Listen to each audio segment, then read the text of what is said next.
अस्सलाम वालेकुम नाजरीन। फाइनली दुनिया को एक बहुत बड़ी जंग का खतरा दरपेश है। सियोनी फौज के आर्मी चीफ ने अपनी फौज के साथ बहुत अहम मीटिंग के बाद नेतन्याहू को पैगाम दे दिया है कि हमारी तैयारी मुकम्मल है, बस अब हुक्म मिलने की देर है और हम ईरान पर बहुत बड़ा हमला कर देंगे। जबकि इसराइली वज़ीर आज़म ने अमरीकी सदर को भी एतमाद में ले लिया है। इसके अलावा सबसे अहम बात यह है कि नेतन्याहू ने यह भी कह दिया है कि हम ईरान की न्यूक्लियर फैसिलिटी को टारगेट ना करने की कोई गारंटी नहीं देते। दूसरी जानब अमेरिका में सदारती कुर्सी की दौड़ के लिए ट्रंप खुलकर इसराइल के हमले की हिमायत कर रहा है और इलेक्शन जीतने के लिए वो ईरान की भरपूर मुखालफत पर उतर आया है। अब इन्होंने ईरान के किन किन टारगेट्स को लॉक कर लिया है, ये समझना बड़ा ज़रूरी है। अब ईरान की military capability, missile development, nuclear research facilities, इन्होंने 7 से 10 टारगेट्स को चुना है। एक इन्होंने ईरानी दारुल हुकूमत तेहरान के सेंट्रल एरिया को टारगेट करना है। ये ईरानी स्पेस रिसर्च सेंटर यानी कि ISRC को निशाना बनाने जा रहे हैं ताकि ईरानी सैटेलाइट और मिसाइल प्रोग्राम को मफलूज बना दें। नाजरीन, क्योंकि ईरान ने जो मिसाइल दागे हैं उसने सियोनी हुकूमत की तबाही फेर दी है, क्योंकि अब अगर इन्होंने हमला किया तो ईरान भी जवाबी हमला करेगा।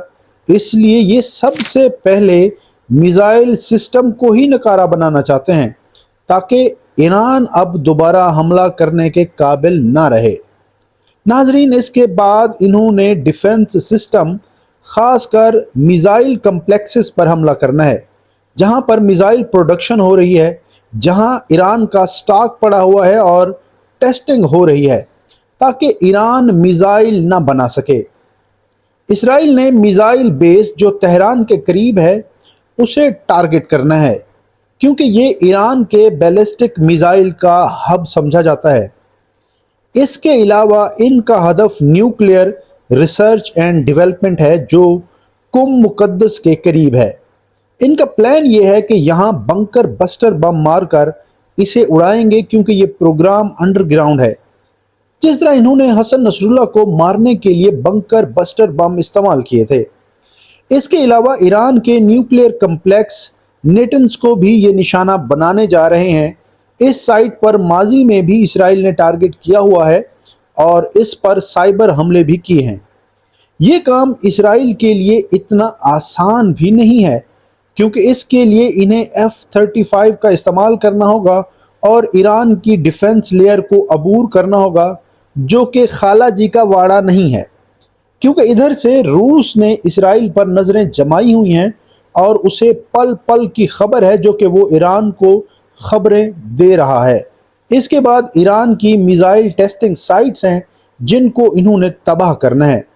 फिर शिराज में मिलिट्री साइट है, उसके साथ इस्फहान की मिलिट्री साइट को भी लॉक कर दिया है।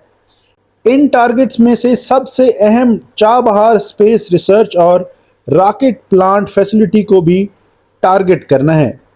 इसराइल ने कुल मिलाकर जो प्लान किया है वो ईरान की मिसाइल, स्पेस और न्यूक्लियर फैसिलिटीज़ हैं जिनको ये तबाह करना चाहते हैं, और टारगेट्स को भी लॉक कर दिया है। और दूसरी तरफ अमेरिका को भी बता दिया है। अमेरिका में इस वक्त जो बाइडन की तो टांगें कांप रही हैं, क्योंकि वो चाहता है कि ईरान के न्यूक्लियर प्रोग्राम पर हमला ना किया जाए, जबकि ट्रंप खुल्लम खुल्ला न्यूक्लियर साइट्स पर हमला करने का हामी है, क्योंकि वो समझता है कि अगर अमेरिका में इलेक्शन जीतना है तो फिर रास्ता यही है।